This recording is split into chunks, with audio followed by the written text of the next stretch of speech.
pengajian bareng, intelektual, berkumpul untuk membahas, membicarakan, dan merenungkan apa yang sudah kita lakukan, dan ke depan lebih baik, insya Allah, dalam petunjuk dan apa yang ada di dalam Al-Quran dan Hadis. Kami persilakan, selamat mengikuti.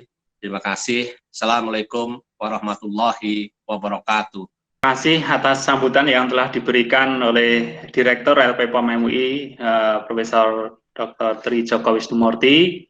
Dan sampailah kita pada acara inti dari Ngabar 4 pagi hari ini. Pada kesempatan kali ini akan disampaikan oleh beliau yang kami hormati, Dr. Andes Kiai Haji Solahuddin Al-Ayyub, MSc. Beliau adalah Wasekjen MUI Pusat, dan perlu kami informasikan Bapak Ibu sekalian bahwa selain via Google Meet yang kita bergabung pada pagi hari ini, siaran untuk atau tayangan untuk kajian pagi hari ini juga ditayangkan melalui Instagram, sehingga yang tidak menyimak yang tidak bergabung di Google Meet kali ini barangkali juga sudah bergabung di Instagram, Pak Ustadz. Untuk mengefektifkan waktu, kami berikan waktu sepenuhnya kepada Ustadz Solahuddin Al-Ayyub untuk memberikan materi yang telah Monggo Pak Ustadz. Assalamualaikum warahmatullahi wabarakatuh. Alhamdulillahi wahdah, assalatu wassalamu ala man la nabiyya ba'dah, sayyidina wa maulana Muhammad ibn Abdullah wa ala alihi wa ashabihi wa man tabi'ahum bi ihsanin ila yaumil qiyamah. Rabbana la ilma lana illa ma 'allamtana innaka antal alimul hakim. Rabbi shrah li sadri wa yassir li amri wa hlul 'uqdatam min lisani yafqahu qawli. Amma ba'du. Yang saya hormati Bapak Direktur LPPOM, Pak Profesor Tri Joko, Bapak Moderator, Bapak Ibu sekalian yang saya hormati. Alhamdulillah wa syukurillah, saya bisa hadir di dalam pengajian ini, ngabar istilahnya ya, ngaji bareng. Alhamdulillah, ini kreatif sekali ini. Para masyayikh, bapak-bapak yang ada di Yogyakarta. Saya sekarang sedang berusaha untuk sharing ya, untuk bahan yang saya sudah siapkan. Mohon kalau saya masih berusaha, masih belum bisa ini. Ya.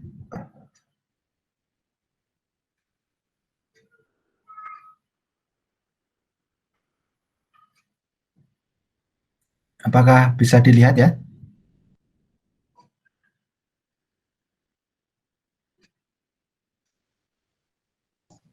Bisa Ustadz. Bisa nggak? Bisa, Ya. Pak. Ya.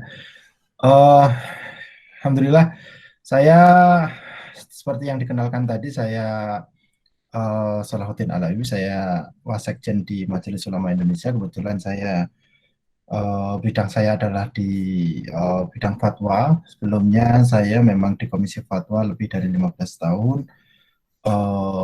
Mulai tahun 2000 saya di Komisi Fatwa, Wakil Sekretaris, kemudian tahun 2015 kemudian ditugasi untuk di Wasekjen, tapi tetap di bidang saya adalah terkait dengan masalah fatwa. Di Komisi Fatwa kebetulan saya memang berinteraksi agak intensif dengan teman-teman yang ada di LPPOM, dan sampai dengan saat ini memang kita koordinasi secara intensif untuk menyiapkan beberapa fatwa seperti yang disebut oleh Pak Prof. Tri Joko. Ini kita sudah menggodok beberapa fatwa terkait dengan masalah tadi yang disebut laundry misalnya ya, laundry dengan cuci kering gitu ya, ataupun cuci basah wet,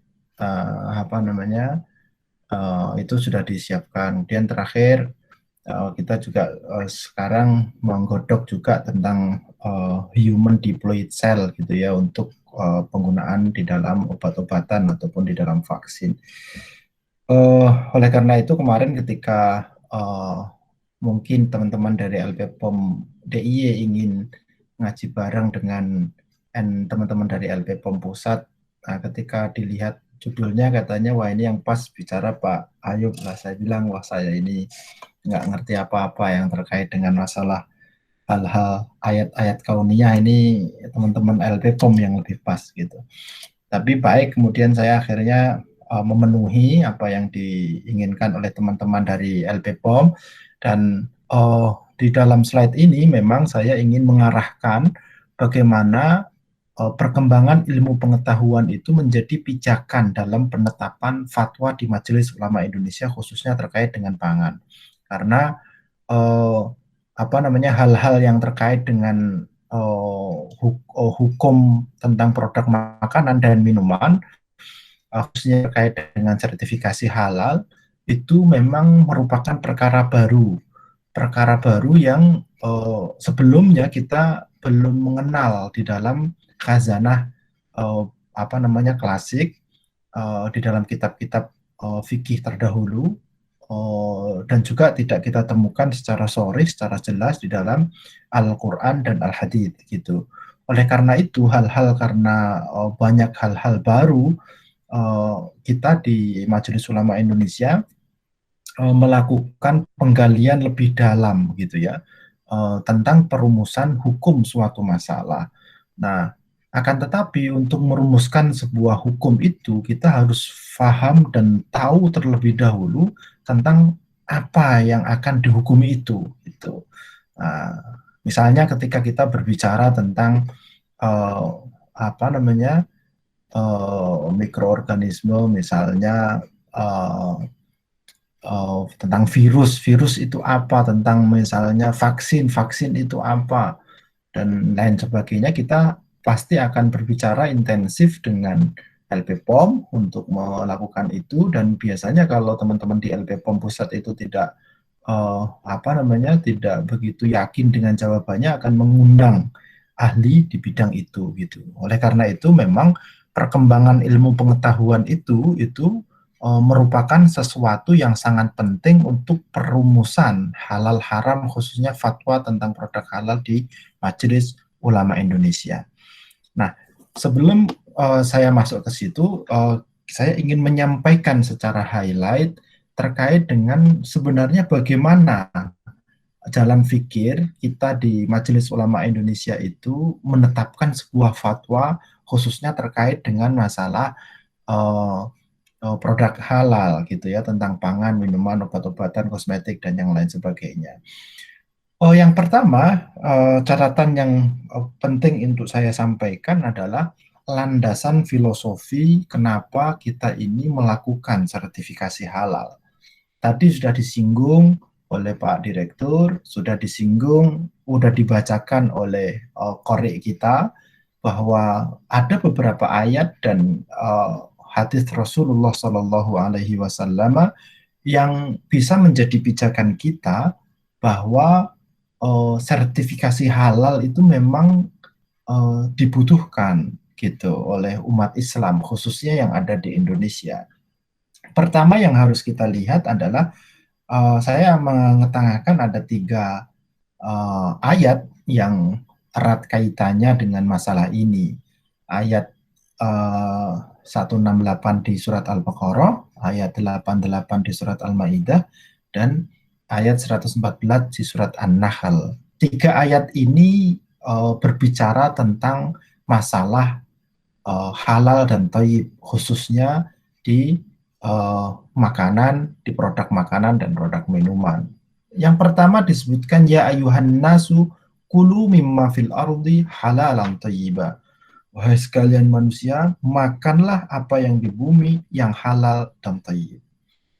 Ayat kedua menyebutkan wa kulu mimma razaqakumullahu halalan thayyiba. Dan makanlah apa-apa yang dirizkikan Allah kepada kalian yang halal dan thayyib. Ayat ketiga menyebutkan fakulu mimma razaqakumullahu halalan thayyiba. Maka makanlah kalian dari apa-apa yang dirizkikan Allah kepada kalian halalan thayyiba, yang halal dan thayyib. Ketiga ayat ini itu kalau kita perhatikan menggunakan kalimat perintah, kulu ya, makanlah. Nah, dalam ilmu usul fikih kita mengetahui bahwa al-amru yaqtadi al-wujub. Setiap kalimat perintah di dalam Al-Quran ataupun Al-Hadis itu membawa konsekuensi hukum wajib bagi yang diperintahnya. Gitu. Apa yang diperintah tadi itu akan menjadi hukum wajib. Ketika di sini disebutkan makanlah sesuatu itu yang halal dan thayyib, maka memakan sesuatu yang halal dan thayyib ini, halal dan thayyib menjadi wajib. Gitu. Nah, oleh karena itu dari kaidah ini kemudian kita bisa menyimpulkan bahwa memakan sesuatu yang halal dan thayyib adalah merupakan sesuatu yang wajib bagi umat Islam. Nah, karena itu adalah suatu kewajiban, maka itu adalah bagian dari keyakinan akidah umat Islam. Nah, oleh karena itu, karena ini adalah keyakinan umat Islam, maka umat Islam tidak boleh memakan sesuatu yang tidak halal. Nah, problemnya saat ini, sesuatu yang halal dan tidak halal itu sulit untuk dibedakan, khususnya adalah produk-produk yang sudah melalui produksi pabrikan. Gitu. Kalau dulu kita masih di kampung, kita misalnya ingin membuat pisang goreng gitu, kita masih bisa mengetahui semuanya pisangnya kita ngambil dari kebun. Kemudian kita tepungnya kita numbuk sendiri kan gitu kan, diayak kayak gitu. Kemudian minyaknya kita sambil kelapa waktu itu dengan minyak kelapa, semuanya bisa kita lihat prosesnya dan kita bisa yakini kehalalannya. Namun untuk saat ini kita tidak bisa untuk mengetahui apakah sesuatu itu diyakini kehalalannya atau tidak. Gitu. Hanya sudah sangat kompleks. Misalnya, ketika kita berbicara tentang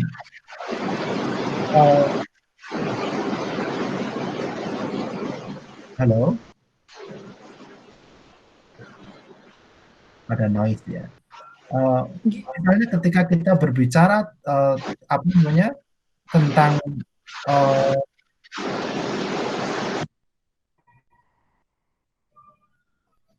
saya ulangi, kalau kita berbicara tentang makanan yang saat ini ada, misalnya mie instan kita.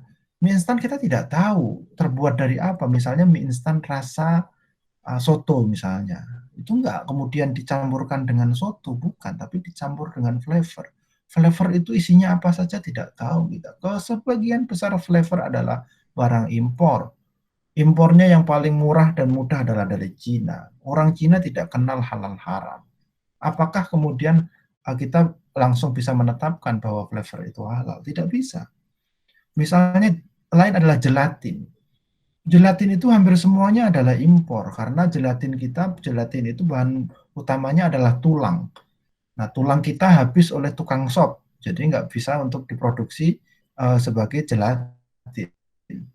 Nah, ketika kita mengonsumsi produk yang ada gelatinnya, apakah kita langsung bisa mengatakan halal tanpa melacak hukumnya gelatin? Padahal impornya gelatin itu dari luar negeri dan yang secara umum tidak mengenal halal haram. Oleh karena itulah kemudian untuk meyakinkan bahwa makanan tersebut itu sudah halal, maka perlu ada lembaga yang melakukan auditing memastikan bahwa dia itu halal. Nah, disitulah yang kemudian ada tanda halal itu. Nah, ini adalah pijakan filosofis yang selama ini menjadi acuan kita, pijakan kita untuk mengerjakan hal-hal yang terkait dengan produk atau sertifikasi halal. Nah, yang berikutnya adalah bahwa halal haram ini adalah terminologi agama. Ketika kita menetapkan ini halal, ini haram, itu terminologi agama. Kita mengatakan, oh barang ini halal. Nah, ketika kita menetapkan halal itu kita sudah menetapkan hukum halal pada barang itu.